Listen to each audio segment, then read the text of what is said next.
மிதுன ராசிக்காரர் எந்த ராசிக்காரரை மணக்கலாம்?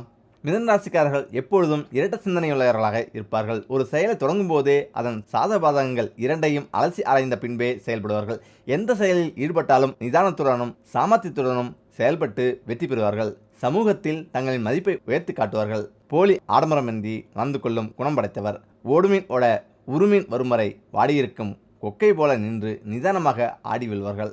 இதில் இந்த மிதுன ராசிக்காரர்களுக்கு பாக்கியாபதி ராஜாபதிகள் 9ஆம் இடமான கும்பம் 10ஆம் இடமான மீனம் ஆகிய 2 ராசிகளிலும் வாழ்க்கை துணையை அமைத்தால் வாழ்க்கை இனிப்பாக அமையும். மிதுன ராசி நேயர்களுக்கு கும்பராசிக்காரர்கள் வாழ்க்கை துணையாக அமைந்தால் சிறப்பாக இருக்கும். இதைவிட மீன ராசிக்காரர்கள் கணவனாகவோ மனைவியாகவோ அமைந்தால் பொருளாதார ரீதியாக சிறப்பான வளர்ச்சி இருக்கும். தங்கு தடையின்றி செல்வ வளம் பெருகும். மிதுன ராசிக்காரர்களுக்கு 5ஆம் இடமான துலாம் ராசியை சேர்ந்தவர்கள் வாழ்க்கை துணையாக அமைவது பூர்வ ஜென்ம பந்தமாகும். மனைவி அமைவதெல்லாம் இறைவன் கொடுத்த வரம் என்பது இந்த இணையர்களுக்கு தான் பொருத்தமாக இருக்கும் என்கிறார்.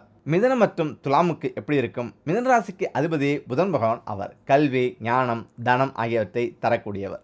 மிதுன ராசிக்காரர்கள் மற்றவரின் உணர்வுகளை புரிந்து நடக்கக்கூடிய மனநிலையை கொண்டிருப்பார்கள். துலாம் ராசிக்கு சுக்கிரன் அதிபதி. துலாம் ராசியினர் எதையும் ஏற்றுக்கொள்ளக்கூடிய சமாதானத்தை விரும்பக்கூடிய மனநிலை கொண்டவர்கள். இதனால் இந்த ராசிக்காரர்கள் காதல் திருமணத்தில் இணைவதால் வெற்றிகரமான மன வாழ்க்கையை அமையும். மிதுன ராசிக்காரர்கள் மிகவும் அர்ப்பணிப்புள்ள நபர்களாக இருப்பார்கள். மேலும் இயற்கையாகவே பாச குணமுடையவர்கள். பார்ப்பவர்கள் அனைவரிடமும் இனிமையாக பழகி அரட்டை அடிப்பதை விரும்புவார்கள். ஓப்பன் மைண்ட் செட் கொண்டவர்கள். இந்த குணங்கள் காரணமாக இது அவர்களை சிறந்த எழுத்தாளர்களாகவும் கலைஞர்களாகவும் ஆக்குகிறது. மேலும் புதிய நபர்களுக்கும் சூழ்நிலைகளுக்கும் தகுந்தவாறு மாறிக்கொள்வார்கள். தங்கள் வாழ்க்கையில் பலவற்றை நாடும் குணமுடையவர்கள். இதில் கடகம். இதில் உடலுறவில் பிரச்சனை கொண்ட ராசிகளா உங்கள் ராசிகள்? திருமண வாழ்க்கையில் முக்கியத்துவம் வாய்ந்த ஒரு பகுதி உடலுறவு. ஒவ்வொரு ராசிக்கும் பொதுவாக ஒரு சில சிறப்பு குணம், சில மோசமான குணம் இருக்கும். அதில் குறிப்பிடும் வகையில் பாலியல் தொடர்பான விஷயங்களில் எப்படிப்பட்ட மோசமான செயல்பாடு, பாலியல் பிரச்சனை ஒவ்வொரு ராசிக்கும் இருக்கும். யார் தன் துணையை சர்வதிகாரி போல நடத்துவார், போராடுவதை நிறுத்தாத மனநிலை கொண்டவர்களாக மிதுன ராசியினர் இருப்பார்கள். இவர்கள் படுக்கை உறவிலும் உடலுக்கும் மனதுக்கும் இடையிலான விஷயங்களை நினைத்து போராடுவார்கள். சிற்றுன்ப விருப்பத்தை அதிகமாக கொண்டிருந்தாலும் இவர்களின் மூளையில் ஓடக்கூடிய விஷயங்கள் இவர்களின் ஆர்வத்தையும் சக்தியையும் குறைக்கக்கூடியதாக மாற்றிவிடும். நீங்கள் உடலுறவு என்று வரும்போது மனக்குழப்பத்தை விடுத்து உடல் என்ன நினைக்கிறது என்பதை உணர்ந்து அதற்கேற்றாறு போல செயல்படுவது நல்லது. இதில் ஒரே ராசியில் பிறந்தவர்கள் திருமணம் செய்து கொண்டால் ரொமான்ஸ் எப்படி இருக்கும்? ஆயிரங்காலத்து பெயராக போற்றப்படும் திருமணம் செய்ய பெற்றோர்கள் படும் பாடு சொல்லி முடியாது. மகனுக்கோ மகளுக்கோ ஜாதகம் பார்த்து, ராசி நட்சத்திரம் பார்த்து, நாள் குறித்து, முகூர்த்தம் பார்த்து, சொந்த பந்தங்களை அழைத்து விழாவாக கொண்டாடுவார்கள். ஒரே ராசியில் வரன் அமைந்துவிட்டால் வேறு வழியின்றி மனம் செய்து வைத்து விடுவார்கள். ஒரே ராசியில் உள்ள ஆணும் பெண்ணும் திருமணம் செய்து கொள்ளக்கூடாது என்று ஜோதிடர்கள் கூறுவார்கள். ஒவ்வொரு ராசிக்காரர்களுக்கும் ஒவ்வொரு தனிச்சிறப்பு உள்ளது. முக்கியமாக எங்கள் வீட்டில் எல்லோருக்குமே 7.5 தான் என்று ஒரு பெண் குறைப்பட்டு கொண்டார். காரணம், கணவன் மனைவி இருவருமே மகர ராசி. அவர்களுக்கு 7.5ல் விரயசனி ஆரம்பம். மகனோ தனுசு ராசி, ஜென்மசனி. அப்போ ஒரு வீட்டில் மூவருக்கும் 7.5 சனி பிடித்திருக்கிறது என்று ஆதங்கப்பட்டார் அந்த பெண். இதற்கு காரணம், கணவன் மனைவி இருவரும் ஒரே ராசி, ஒரே நட்சத்திரக்காரர்களாக இருப்பதால் சனி பாதிப்பும் திசா புத்தியால் ஏற்படும் பாதிப்பும் ஒன்றாகவே இருக்கும். மேஷம், சிம்மம், தனுசு நெருப்பு ராசிகள். ரிஷபம், கன்னி, மகரம் நிலராசிகள். மிதுனம், துலாம், கும்பம் காற்று ராசிகள். கடகம், விருச்சிகம், மீனம் நீர் ராசிகள். நீரும் நெருப்பும் இணையாது. அதேபோல நிலத்தோடு காற்றும் இணையாது. நெருப்போடு காற்றும் நிலத்தோடு நீரும் இணையும். அதேபோலவே இணையாக உள்ள ராசிகளை இணைத்தால் மட்டுமே இல்லறம் நல்லறமாக இருக்கும். திருமண பந்தத்தில் 2 ராசிக்காரர்கள் இணையும் போது அவர்கள் வாழ்க்கையில் பலவித மாற்றங்கள் ஏற்படுகின்றன. ஒரே நட்சத்திரக்காரர்கள் திருமணம் செய்து கொள்ள ஜோதிடர்கள் பரிந்துரைப்பதில்லை, ரஜ்ஜு தட்டும் என்று கூறுவார்கள். திருவோணத்தில் பிறந்தவர்கள் மட்டும் விதிவிலக்கு. அதேபோல ஒரே ராசிக்காரர்கள் திருமணம் செய்து கொண்டால் எத்தனையோ பாதிப்புகள் ஏற்படும். எந்த ராசிக்காரர்கள் திருமணம் செய்து கொண்டால் என்ன பாதிப்பு ஏற்படும் என்று பார்க்கலாம். மேசராசி. செவ்வாய் ஆதிக்கத்தில் பிறந்தவர்கள் மேசராசிக்காரர்கள். இவர்கள் தான் செய்வதே சரி என்று நினைப்பார்கள். உணர்ச்சிபூர்வமாக பேசி அறிவுபூர்வமாக முடிவெடுப்பார்கள். இந்த ராசிக்காரர்கள் மேசராசியில் பிறந்த ஆணும் பெண்ணும் திருமணம் செய்து கொண்டால் தொடர் பிரச்சனை, சண்டை சச்சரவு ஏற்பட வாய்ப்புள்ளது. அதே நேரத்தில் அஸ்வினி நட்சத்திர ஆணும் பரணி நட்சத்திர பெண்ணும் திருமணம் செய்து கொண்டால் பாதிப்புகள் குறைவுதான். சிம்மம், தனுசு ராசிக்காரர்களுடன் திருமணம் செய்யலாம்.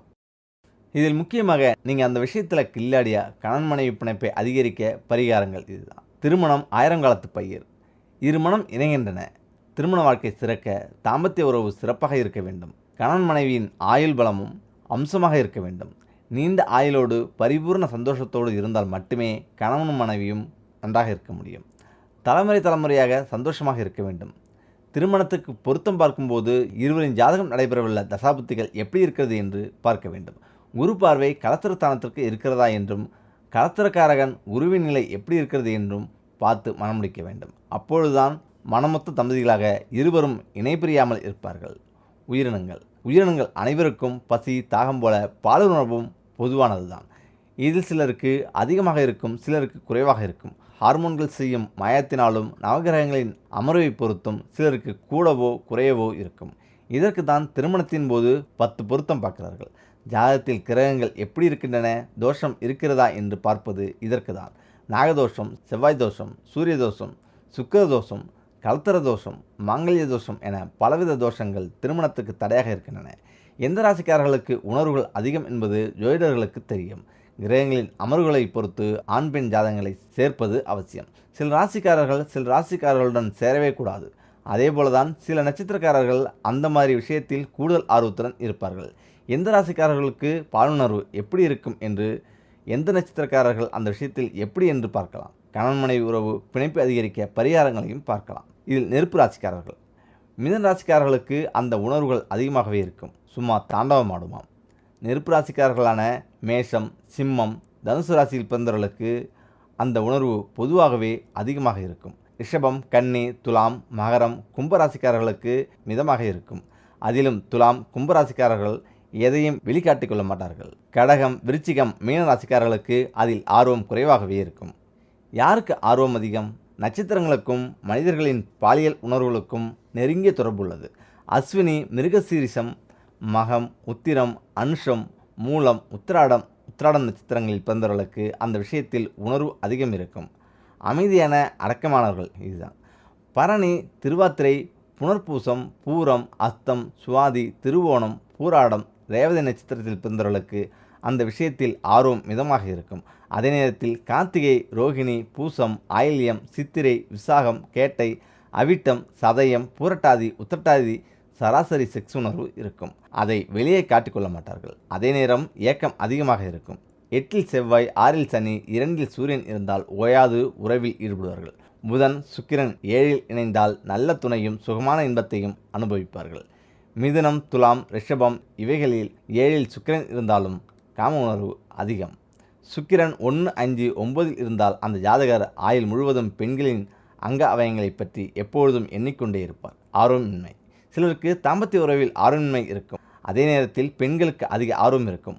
ஒரு சிலரின் வீட்டிலோ ஆண்களுக்கு அதிக ஆர்வமும் பெண்களுக்கு ஆர்வம் குறைவும் இருக்கும். லக்னாதிபதி சனியாக இருந்து செவ்வாய், கேது பார்வை தொடர்பு இருந்தால் பாலியல் ஆர்வம் குறையும். இதில் பாதிப்பை நீக்கும் பரிகாரம். துளசிக்கும் கணவன் மனைவி பிணைப்பிற்கும் நிறைய தொடர்பு உள்ளது. எனவே தான் வீட்டில் துளசி மாடம் அமைத்து அதை காலையில் பெண்கள் சுற்றி வந்து விளக்கேற்றுவார்கள். துளசி மாடத்திற்கு மஞ்சள் குங்குமம் வைத்து விளக்கேற்றி வழிபட கணவன் மனைவி உறவு அற்புதமாக அமையும். சுக்கிரன் ஜாதகத்தில் கெட்டிருந்தாலோ மறைவாகவோ நீச்சமடைந்திருந்தாலோ வைர மோதிர விரலில் போடலாம். பாதிப்புகள் நீங்கும். சுக்கிரன் காதல் நாயகன், கலத்திரக்காரகன். வெள்ளிக்கிழமைகளில் விரதமிருந்து மகாலட்சுமி வணங்க நன்மைகள் நடக்கும். பாதிப்புகள் நீங்கும். ஜோதிட சாஸ்திரத்தில் 12 ராசிகள் உண்டு. ஒவ்வொரு மனிதரும் ஏதேனும் ஒரு ராசியில் பிறந்திருப்பார்கள். எந்த ராசிக்காரர்கள் எந்த ராசியில் பிறந்தவர்களை மணந்தால் வாழ்க்கை சுபிச்சமாக இருக்கும் என்பது பற்றி ஜோதிடம் என்ன சொல்கிறது? ஜோதி என்றால் ஒளி, ஜோதி இருக்குமிடம் ஜோதிடம். ஜோதிடம் என்பது அறிவியல் பூர்வமான சாஸ்திரம். ஜோதிடம் என்பது ராசி பலன்களையும் அதிர்ஷ்டத்தையும் மட்டும் சொல்வதல்ல, நம் வாழ்க்கையை வகுத்து கொள்ள உதவும் வழிகாட்டி.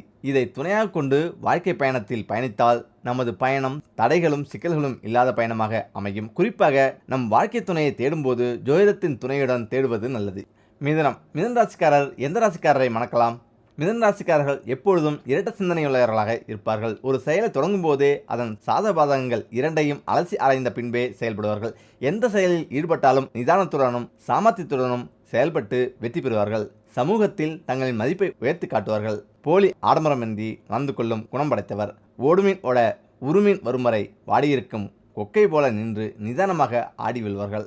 இதில் இந்த மிதுன ராசிக்காரர்களுக்கு பாக்கியாபதி ராஜாபதிகள் 9ஆம் இடமான கும்பம், 10ஆம் இடமான மீனம் ஆகிய 2 ராசிகளிலும் வாழ்க்கை துணையை அமைத்தால் வாழ்க்கை இனிப்பாக அமையும். மிதுன ராசி நேயர்களுக்கு கும்பராசிக்காரர்கள் வாழ்க்கை துணையாக அமைந்தால் சிறப்பாக இருக்கும். இதைவிட மீனராசிக்காரர்கள் கணவனாகவோ மனைவியாகவோ அமைந்தால் பொருளாதார ரீதியாக சிறப்பான வளர்ச்சி இருக்கும். தங்கு தடையின்றி செல்வ வளம் பெருகும். மிதுனராசிக்காரர்களுக்கு 5ஆம் இடமான துலாம் ராசியை சேர்ந்தவர்கள் வாழ்க்கை துணையாக அமைவது பூர்வ ஜென்ம பந்தமாகும். மனைவி அமைவதெல்லாம் இறைவன் கொடுத்த வரம் என்பது இந்த இணையர்களுக்கு தான் பொருத்தமாக இருக்கும் என்கிறார். மிதுனம் மற்றும் துலாமுக்கு எப்படி இருக்கும்? மிதுன ராசிக்கு அதிபதி புதன் பகவான் அவர். கல்வி, ஞானம், தனம் ஆகியவற்றை தரக்கூடியவர். மிதுன ராசிக்காரர்கள் மற்றவரின் உணர்வுகளை புரிந்து நடக்கக்கூடிய மனநிலையை கொண்டிருப்பார்கள். துலாம் ராசிக்கு சுக்கிரன் அதிபதி. துலாம் ராசியினர் எதையும் ஏற்றுக்கொள்ளக்கூடிய, சமாதானத்தை விரும்பக்கூடிய மனநிலை கொண்டவர்கள். இதனால் இந்த ராசிக்காரர்கள் காதல் திருமணத்தில் இணைவதால் வெற்றிகரமான மன வாழ்க்கை அமையும். மிதுன ராசிக்காரர்கள் மிகவும் அர்ப்பணிப்புள்ள நபர்களாக இருப்பார்கள். மேலும் இயற்கையாகவே பாச குணமுடையவர்கள். பார்ப்பவர்கள் அனைவரிடமும் இனிமையாக பழகி அரட்டை அடிப்பதை விரும்புவார்கள். ஓப்பன் மைண்ட் செட் கொண்டவர்கள். இந்த குணங்கள் காரணமாக இது அவர்களை சிறந்த எழுத்தாளர்களாகவும் கலைஞர்களாகவும் ஆக்குகிறது. மேலும் புதிய நபர்களுக்கும் சூழ்நிலைகளுக்கும் தகுந்தவாறு மாறிக்கொள்வார்கள். தங்கள் வாழ்க்கையில் பலவற்றை நாடும் குணமுடையவர்கள். இதில் கடகம். இதில் உடலுறவில் பிரச்சனை கொண்ட ராசிகளா உங்கள் ராசிகள்? திருமண வாழ்க்கையில் முக்கியத்துவம் வாய்ந்த ஒரு பகுதி உடலுறவு. ஒவ்வொரு ராசிக்கும் பொதுவாக ஒரு சில சிறப்பு குணம், சில மோசமான குணம் இருக்கும். அதில் குறிப்பிடும் வகையில் பாலியல் தொடர்பான விஷயங்களில் எப்படிப்பட்ட மோசமான செயல்பாடு, பாலியல் பிரச்சனை ஒவ்வொரு ராசிக்கும் இருக்கும். யார் தன் துணையை சர்வதிகாரி போல நடத்துவார், போராடுவதை நிறுத்தாத மனநிலை கொண்டவர்களாக மீன ராசியினர் இருப்பார்கள். இவர்கள் படுக்கை உறவிலும் உடலுக்கும் மனதுக்கும் இடையிலான விஷயங்களை நினைத்து போராடுவார்கள். சிற்றுன்ப விருப்பத்தை அதிகமாக கொண்டிருந்தாலும் இவர்களின் மூளையில் ஓடக்கூடிய விஷயங்கள் இவர்களின் ஆர்வத்தையும் சக்தியையும் குறைக்கக்கூடியதாக மாற்றிவிடும். நீங்கள் உடலுறவு என்று வரும்போது மனக்குழப்பத்தை விடுத்து உடல் என்ன நினைக்கிறது என்பதை உணர்ந்து அதற்கேற்றாறு போல செயல்படுவது நல்லது.